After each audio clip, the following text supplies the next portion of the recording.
It is Wednesday, my dudes, and you know what that means. It is time once again to revisit Adventure Woods, the theme park that I am building in the theme park building video game Planet Coaster, recording that and then putting it on YouTube and putting some sort of commentary over the footage. Don't know if it's going to be serviceable or not. It's been a pretty hit and miss in this series. I think it's safe to say that this has been a proper, full-blown series at this point. We're on episode 16. That's like 15 more episodes than I thought this was really going to last, to be honest, guys. I think it was like a big running theme for like a lot of the earlier episodes with me just saying, I don't know if I'm even going to publish these videos because I feel like it ain't really worth the hit that my YouTube channel is going to take in the eyes of the YouTube algorithm. But I thought, you know what? To heck with it. So I guess not. You know what? Let's just go all out. To hell with it. Haha.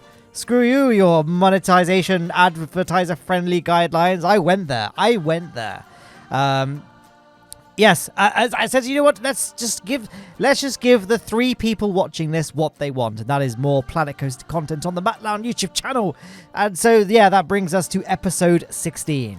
What are we doing in this episode? Well, I mean, if the title, the thumbnail, and the last over a minute of footage has been anything to go by, we're building a roller coaster, one of the last roller coasters we'll be building in this park. I'm very sad to announce, but it's a B&M Floorless coaster. I don't think it's based on anything in particular. I think it might have been loosely based on Lech Coaster, which is that Polish Lech Coaster. Just Google that, I'll tell you which coaster it is. But it's not really based on that. That was just kind of a semi-inspiration for it. Like Lech Coaster has a loop thing going over the station building, just like this roller coaster. And that's pretty much it. I mean, Lech Coaster is a Vekoma coaster, not a B&M Floorless, which is what this coaster in the game is modeled after. But yeah, I'm pretty happy with how this roller coaster came out. You might see me using the 4-meter smoothing method whilst constructing it. I'm using a mixture of the 4-meter smoothing method and the prefabricated roller coaster pieces because I kind of struggle with recreating the shape of certain ride elements using the 4-meter technique. So I'm using the 4-meter technique here. For anyone out of the loop and doesn't know what I'm talking about right now, the 4-meter method, well, to backtrack a little bit, in Planet Coaster, there is no heart line on the roller coasters. Like the roller coasters you can build in Planet Coaster, if you build the roller coaster in air quotes properly, as in just using the coaster editor like you're supposed to, so using like, I don't know, 6-meter long pieces, using the bank, it doesn't really come out very smooth. Like the transition between different elements is very jerky, and the roller coaster doesn't have a heart line. And if you're wondering what a heart line is, roller coasters, when they do like twists and turns, they're not, the center of rotation is not the carriage. The center of rotation is where the rider's hearts would be, because that's like the center of the body when you're in a sitting down position. So that's why it's called a heart line. And there is no heart line in the Planet Coaster, roller coaster track editor. So roller coasters end up not being very smooth, not being very realistically smooth when they are smooth. And like I say, the transitions between different elements is a bit jerky. However, some user a few years ago discovered what we now know as the 4-meter smoothing method, which is where if you build the roller coaster entirely out of the smallest length pieces, so when you're using the metric units, that's 4 meters. I think that's the equivalent of like, I don't know what it is in feet. You have to just Google it. I don't know how many AR-15s long that is, but you build it out of the smallest pieces with banking offset sent to 1 degree. I don't even know the units. I'm not the authority here when it comes to building realistically, but I'm just saying this is my knowledge of the 4-meter smoothing method. So you build the roller coaster out of those pieces. And you may have seen from this past 4 minutes of footage that when you build a roller coaster like that, it ain't very smooth. It doesn't come out very smooth at all, in fact. So you need to then select 4 roller coaster track pieces, press smooth once, then shift 1 notch along. So go to the next 4 pieces. I don't mean like the next 4 unique pieces, so like the 2 middle pieces of the previous selection will be retained. In fact, no, the first 3 pieces of the previous section you had will be retained. You just add another piece and take another piece off. I hope that made sense. I can't be bothered to explain it. You can just Google this if you really want to know about it. And then press smooth again, and you basically go around the whole track doing all of that, which takes ages, and then you do it 8 times. Roughly. Like, it doesn't always require 8 times over. Sometimes it requires more than 8 times over. 8 times is like the average, I guess the median number of times you would need to do it in order to get a nice smooth outcome. And once you do it, it takes ages, but then you do get realistic smoothing. It's not perfect. It ain't No Limits 2 level of smoothing, or, insert realistic roller coaster design software, but it's serviceable. It's the way you can get the smoothest rides in Planet Coaster. And then there are other things you can do to enhance this even further.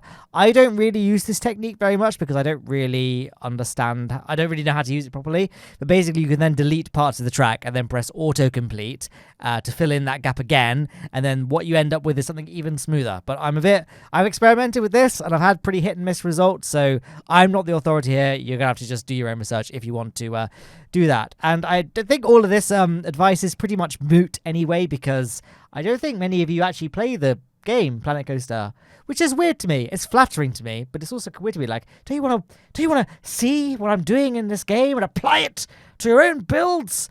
I guess it's an old game, right? It's an old game, 2016. And, on this channel, I only play brand new games, not games that came out in 2011, like Kerbal Space Program.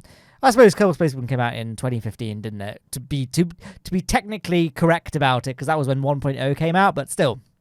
It's a fairly, both of them are pretty old games, to be fair. But I guess Kerbal Space Program's just got that niche that Planet Coaster doesn't have. I don't know. I'm not going to get philosophical right now. But yeah, is there anything I need to talk about with the building of this roller coaster now that it's obviously well out of the way? And I spent so long trying to badly describe the 4-meter smoothing technique that I feel like I didn't really address any of the rest of the build at all. But I guess one thing, yes, I want to say the reason I kind of used a hybrid of the 4-meter smoothing method and the prefabricated, pre-built elements is because I kind of suck at building roller coaster elements like corkscrews, vertical loops, etc. I can never get the shaping quite right. So although it would have been technically better for me to build the entire ride layout using the 4-meter smoothing technique, I couldn't get the shape of the elements correct. Instead, what I did was I just built like a transition set of tracks, so like a banked corner that would lead into an element that would then be a prefabricated element, and then the track leading from that element to the next element, we have another set of 4-meter smoothed track, and that's how I did it. Except for the very first loop, which I'm currently working on. Well, it's gone now, but like that first dive loop, that was part of the 4-meter smoothing method because I really wanted the transition from that banked first curve to that first element to be as smooth as possible, and that would just not have been possible using the prefabricated dive loop piece. So I had to build that myself manually using the 4-meter method, and you probably saw I didn't do a very good job. So I actually then just built another I just built another roller coaster just to place that single dive loop element, and then use that as a guide to build my 4-meter smooth method for this coaster here. And by the way, we now have the final color scheme set. It's like this black and orange color. I think it looks pretty nifty. You might disagree, but then again, sue me. Don't sue me. I haven't got much money. That's that color scheme there. And here you can see I'm just sort of trying to place custom supports here. The default supports of the game were deleted by the presence of this railroad here. So I had to build my own custom supports, but I paused the game with the train just there, so I can make sure that the supports were nice and close. They could support the track adequately, but not so close that they would end up, clipping into the train. And they don't, because I made sure they didn't. And thank you for listening to that. And now I'm just adding, like, this coaster is actually pretty well supported, but there are some missing elements here and there where, like, a path or that railroad has deleted the support. So I need to just build my own custom ones. But overall, wasn't a huge, arduous project, so it was fine. Unlike the Wild Woods wooden coaster in this park. Like that, I say that's one of my favorite rides in this park. A, because it's a ride that I think Beth would like. Beth obviously doesn't like roller coasters, and she's probably watching this video with me right now, proof watching it. Hello, Beth. So I can't say anything too negative, but she's a bit of a wet wipe, I'm sorry, you're not epic, Beth. You're not one of us, But I built that ride because I'm like, Beth would enjoy this as a roller coaster. So I like it for that reason, because I'm weird and soft like that, but also because of the fact that it uses realistic GCI supports for the big banked turn, and that was really cool and really satisfying. But my goodness, it was a real chore to build those supports. It was not fun. It was not fun at all. I mean, it was kind of fun because I could listen to some podcasts. I think I watched some Red Letter Media Half in the Bags. Oh my gosh, favorite channel ever. I feel like Red Letter Media is every YouTuber's favorite YouTube channel, but whatever. I whacked through some of that. I listened to some Sardonicast podcasts. So I had a pretty reasonable time, but there's nothing nothing changed the fact that it was a monotonous process overall. So it was this roller coaster supports was nowhere near as bad as that.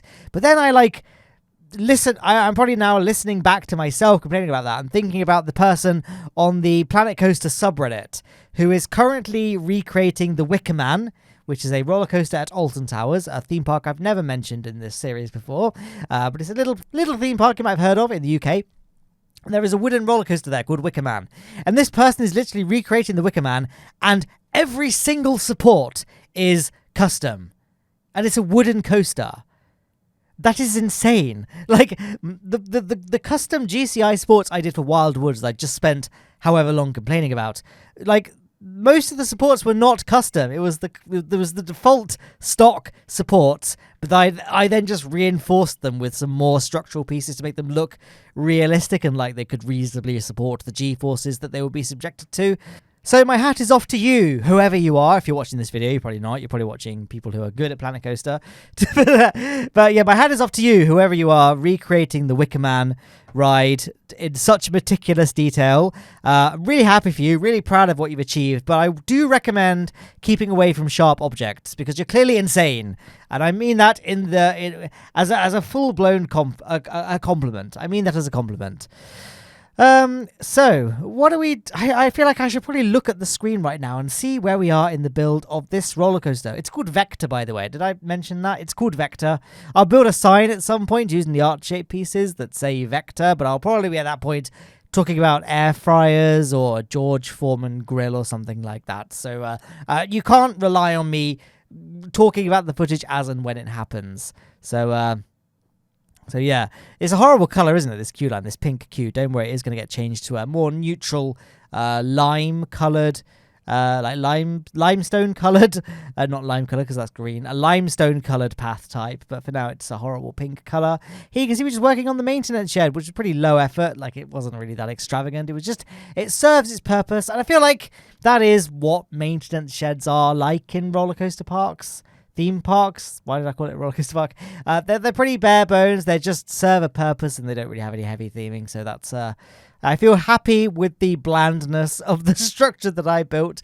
And now we can build the transfer track mechanism, which is something I still don't really know what I'm doing with. Like, I just built something that I think makes logistical sense in my mind. Like, yeah, I can see this working. Like, there's a slider. There's some supports that connect the track to the slider. And that in my mind seems like it should work. I played with Lego, I played with Kinects growing up, and these systems should work, so why wouldn't they? And I haven't researched like the actual what real transfer tracks look like. Well, I guess I have, but not in like meticulous detail. So that's that there. There's a little bit of insight to how I build parks. And I'm just fencing off because you've got to have your safety. So, yeah, as you can see, it's pretty difficult talking about what's on screen because I change what's on screen so often. Like now, I'm placing the footage in chronological order as to when it was shot. And randomly, I just decided to edit some fencing around the Ferris wheel. And now we're back at the roller coaster. So, yeah, that was just something I felt was worthy of mention there. I just passed Matt, got bored apparently, and decided I'm going to work on the fencing of the Ferris wheel for no real reason, it seems.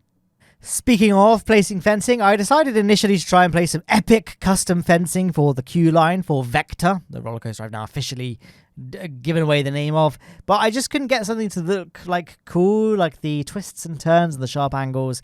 It was impossible to sort of nicely build a fence for using the stock pieces, so I decided in the end to just give up. By the way, you might have caught in the background just there, any eagle-eyed viewers watching would have seen the flat ride with the planes. I don't know what it's called. Free flyer? Who knows? No, that was a big thing, wasn't it? Many moons ago in a previous episode. No, I don't know what it's called. Air Force One, possibly. A flat ride with planes. Either way, it's not here to stay. That's why I didn't bother showcasing the footage of me placing it, because I was just looking for like any old flat ride to serve as a placeholder for when I actually put a flat ride there. And that ain't it. I'm going to replace it with something else, which is going to be in this episode, by the way. Worry not, I think. I frantically scroll out on the timeline now and see that, yes, I do include it. Cool, yeah. Oh, gosh, this is a long one episode, isn't it? I feel like you guys all seem, for some reason, to prefer the longer episodes of Flat Coaster. You just prefer watching the downward spiral of the commentary persist longer than, your 20, 15-minute mark. etc. So, yeah, it's a long old episode. So, basically, I guess if I were to summarize this episode, 15 minutes in, so almost halfway in at this point. By the way, guys, make sure you smash that like button if you're enjoying this video so far for some reason. Make sure you're subscribed. Comment below. What's your favorite Lego set? For me, oof. Now that's a tricky one. Because I do like the Millennium Falcon. I have the 20... Ooh, was it 2016 it came out? Or 2017? It was between The Force Awakens and Last Jedi. I think it was 2017. No, it definitely was 2017 when the Millennium Falcon set came out. I know there was another one before that, but this is like the 2017 UCS Millennium Falcon. That was brilliant. Oh, I love that set. It's great. It looks so epic, but it's just too big. It's just too big. And I had to just take it apart in the end, and now it just lives in my attic in pieces, so it wasn't great. But I do have the Lego Saturn V that Beth bought me, and I have the Lego Ferrari F40. And the Ferrari F40 is one of my favourite cars of all time. So when the set was released in, I want to say 2015 now, I was like, I'm going to buy it. I've got a job now. 2015 was my first proper job. Like I had like little jobs before then, but like working as like a secretary and stuff. But like this is my first proper job in eyes. So I had some like an actual like a pretty decent salary. So I'm gonna buy a Ferrari F40 made of Lego. So like disclaimer. So and I bought that, and that was a really fun building experience. And it was the first Lego set I really bought since I was a child. So it was like reliving that moment. It was like capturing a moment in time. Like now I build Lego sets, and I'm like, yeah, it's fun, but like nothing compares to that Ferrari. So that's my favorite Lego set. I'm calling it right now. Stop the presses. Matt Lowne is announcing his favorite Lego set. It is the Lego set, the Lego Ferrari F40. I mean, it's far from perfect. Like, it's got some pretty dodgy printed pieces. Like, I think if I would say what actually I do think is my boast is the Lego set that I've built that is the most aesthetically pleasing, it'll be either the Saturn V or the Millennium Falcon. But purely from like the experience of building it and just everything, it's gotta be the Ferrari F40 or the Sopwith Camel, the original one, not the remake they made in 2012, which came out really recently, right? 2012 was really recent, right? That wasn't 10 years ago. Goodness me, I turned 18 in 2012, and I'm like, I'm an adult now, and now it's 10 years later, and here I am commentating over Planet Coaster footage. Anyway, I feel like there was a subject I was on before I went on a massive tangent about Lego. What was it? Hello, it's me. I just paused my commentary there to just rewind what I've recorded so far to figure out how I got onto that massive subject. And it was 15 minutes into the video when I said, hey guys, I need to tell you this important thing 15 minutes in because I've been rambling so long. And then I just proceeded to go on another big ramble about Lego. So yeah. Let's start over. Pretend we are now 0 minutes, 0 seconds, 0 frames into this video. Hello, everyone. No, it is Wednesday, my dudes. And you know what that means this time? Fast forward a little bit.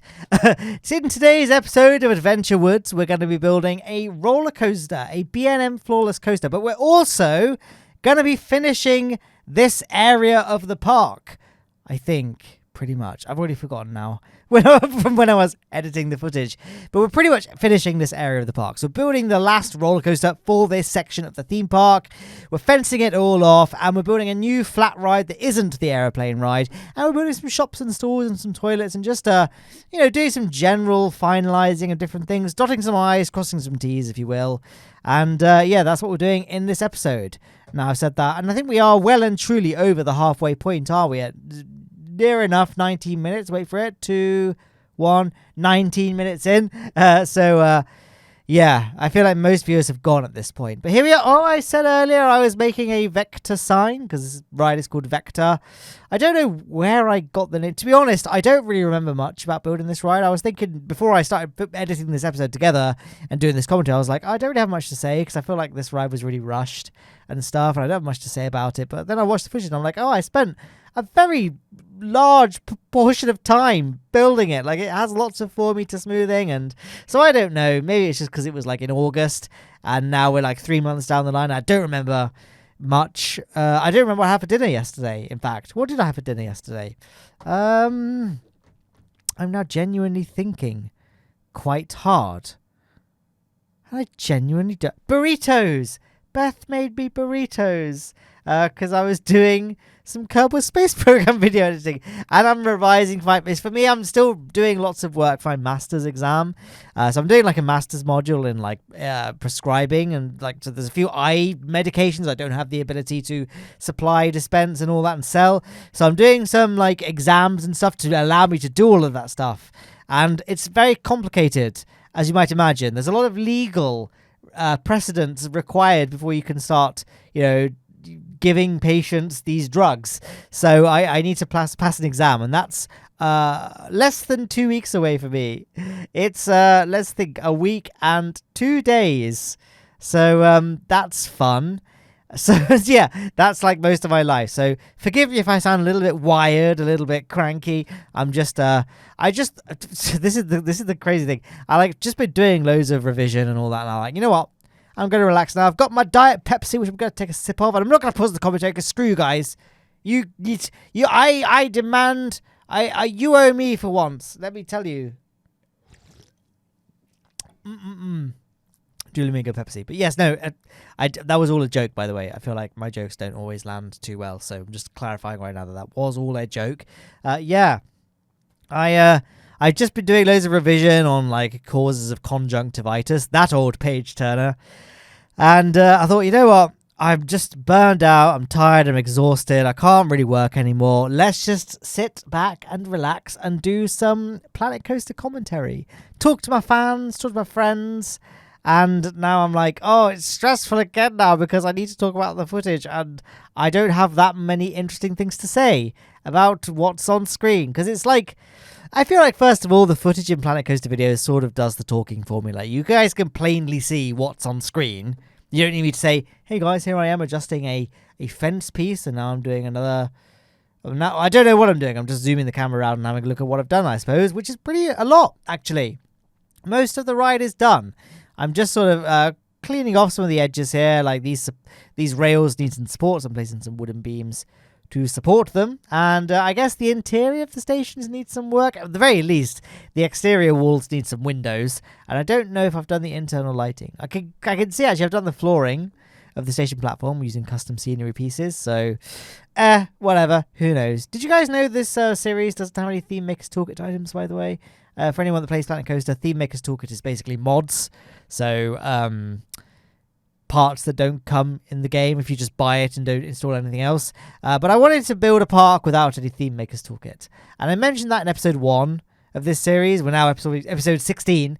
So, just in case anyone needs to remind you, like, what you've seen so far, hey, there was no Theme Makers Toolkit. There was no TMTK parts. It's all stock, and that's kind of one of the things I wanted to try. I wanted to challenge myself. I wanted to try and build a good, believable looking park that didn't look like it was just built using the standard, didn't look like it was built in Planet Coaster, but also only using the parts available in stock Planet Coaster. Now, disclaimer, I have all the DLCs, but I still think this turned out pretty well, and now the roller coaster looks like it's pretty much done, actually.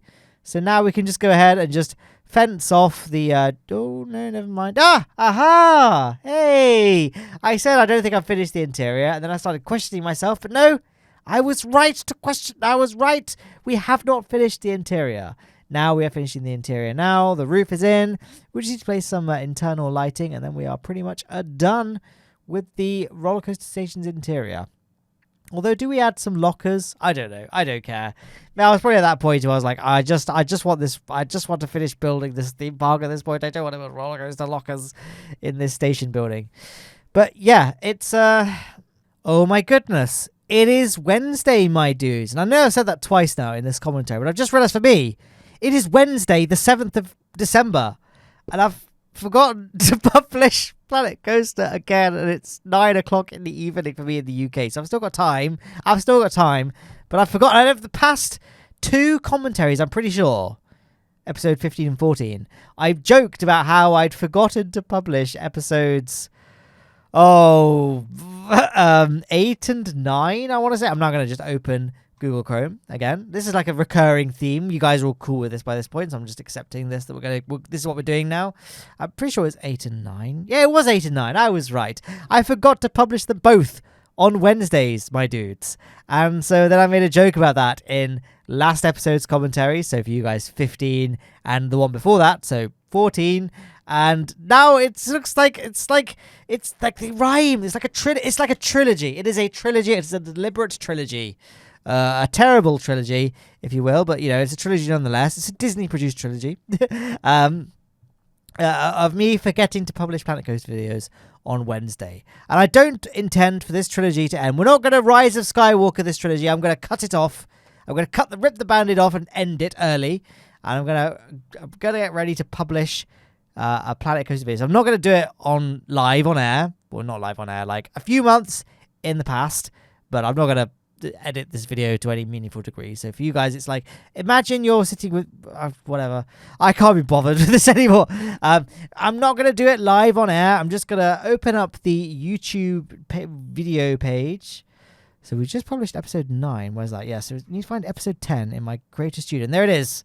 It's the Steve Train episode. Oh. So, yeah, that's all ready to go now. So I won't forget, because it's on my second screen. I'm going to do that whilst this video is rendering, because these videos do take a little while to render. So that's there's a little bit of insight. Is there anything? I feel like there was something during that whole tangent. Something popped into my head. I was like, I should mention this, but now I've forgotten. Which is it fits with the theme, right, of that whole subject, doesn't it? Oh, I'll probably remember what it is eventually. But hey, what do you think of this flat ride? I think it came out pretty neato. I tried to make I tried to put some custom fencing that look like the color scheme of the ride. It's called the Cube.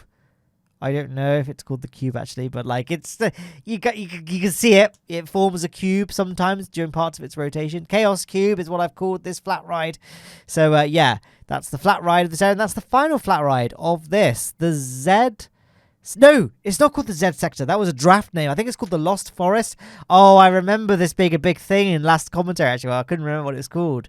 And I still don't remember what it was called. And I proof-watched that video. And while I was proof-watching, I was like, I could see the sign. That's what that area was called. And I already forgot. Just like I forgot to publish episode 10 on time. So far, you guys can go back and click on episode 10. There's a full playlist link in the description of this video, and you can just click on episode 10, see what date it was published. Did I publish it on the 7th of December? Hopefully I did, but who knows at this point. It's the future for me, the past for you. Maybe there's some philosophical point in all of that, who knows. The point of this building is it's a toilet block, and it serves food to guests in this part of the park. Here you can see me talking about the footage like a real Planet Coaster YouTuber for once. Anyway, let's go on to talking about some subjects I foreshadowed earlier. That's right, we're going to talk about air fryers and George Foreman grills. Actually, I have nothing of value to say. George Foreman grills, I don't really have a strong opinion on them. I feel like they were like a big thing in like 2010, 2011, 2012, that sort of phase. And now air fryers are like the new George Foreman's. I just don't get them. Everyone who says that, they're great. They're like a little oven. They like cook things like an oven does. And I'm like, oh, I've got an oven already though. Can I not just use that? And they're like, no, but an air fryer is like better. And then they try and explain to me and I'm like, but it's still, that just sounds like an oven, but with extra steps. So anyone in the comments here like vouch for air fryers, or is it already fallen out of fashion and now we all buy pocket whales or something instead? Who remembers that? That was a 2012 Redditor reference. That was a big thing on Reddit for like a year in 2012, 10 years ago. No, probably 11 years ago. I've just realised this video is probably going to come out it is going to come out in 2023. So that's like 11 years. That's like, so now I'm sad. But yeah, right, I think I got Reddit. My first Matt's Reddit account, the Blunderbirds account now, was created in 2012. So yeah. There was a post on Reddit saying, here's a screenshot of Reddit 20 years in the future. My goodness, now it's only 10 years in the future. And it was just like dumb memes. But it was all like it'll be outdated now probably, because it probably had like Rage comic style memes, not like new like style, like dank memes. I don't know. And one of them was like loads of repeated references to something called pocket whales. And it was this big, hilarious in-joke. And now this is actually the first time I put any thought into pocket whales since I saw the meme in 2012. So I don't know I don't know what I said just then that triggered that underlying suppressed core memory, but whatever. Maybe I've just awoken some core memories in some of you guys, Now, here I am building a fence. I don't have anything interesting to say about this, but I've already talked about George Foreman's and air fryers. I don't know what else there is to talk about. That's like pretty much every subject on the planet of Earth. That was a weird way of phrasing that. Covered. So let's talk about model railways. I've always wanted to get back into model railways in a big way. I've mentioned previously in this series that like model railway like scenery is a great thing to base Planet Coaster builds on, because Planet Coasters like building pieces are a little bit oversized. It's difficult to build like realistic buildings in Planet Coaster, but that also applies for model railway scenery. Like, it looks realistic, but the scaling isn't quite right. And as it turns out, Planet Coaster's scaling and model railway building scaling is pretty close. Like, Planet Coaster is still a bit larger than what it should be. Like, model railway scenery is a bit closer to real life than Planet Coaster is, but the disparity is much narrower.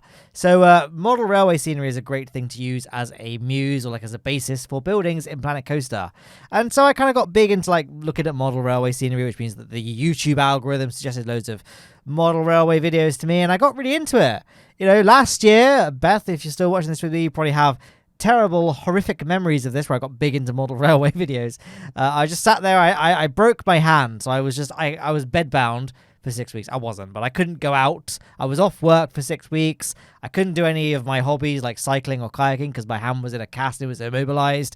So I was just sitting watching YouTube in my free time. And I got big in the rabbit hole of model railway channels like Steve's Trains and others I don't remember the name of. And I was like, yeah, I want to when my hand is better, I'm going to build a model railway. It's going to be amazing. And then my hand got better and I was like, I'm going to just go out and do everything I did before and not look at model railway videos again. But now, since doing Adventure Woods, I've been looking up model railway scenery and all that. And now I've once again changed my YouTube and Google, in fact, algorithm suggestions to show model railway stuff. And Hornby, a big name brand in the model railway manufacturer scene, have released a new gauge. So the gauge is like the size of the track, and Hornby's like main line of products is quite a high gauge. So like, if you want to build a nice detailed layout, it's going to be massive. You have to dedicate an entire room in your house to this. The other gauge that exists that's very popular is N gauge, but that's quite small, and it's a bit of a more of a niche market, and everything's a bit more expensive. And Hornby's TT120 series they've just announced, that's a bit more. This is smaller than their standard gauge, so that you don't have to dedicate an entire room of your house to build a nice detailed layout. But it's a bit more accessible than N gauge, I think.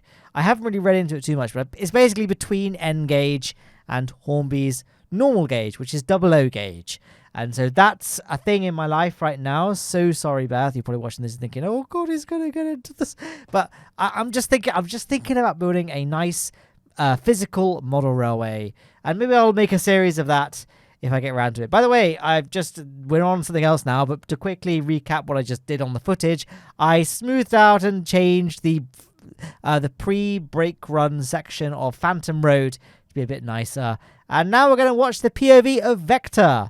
I'm going to carry on talking because unfortunately the audio didn't record properly. I tell a lie. I was listening to a podcast and I forgot to pause the podcast when recording this POV at the time. So yeah, there's no audio, but you guys can listen to my commentary, and we can just we've made it this far.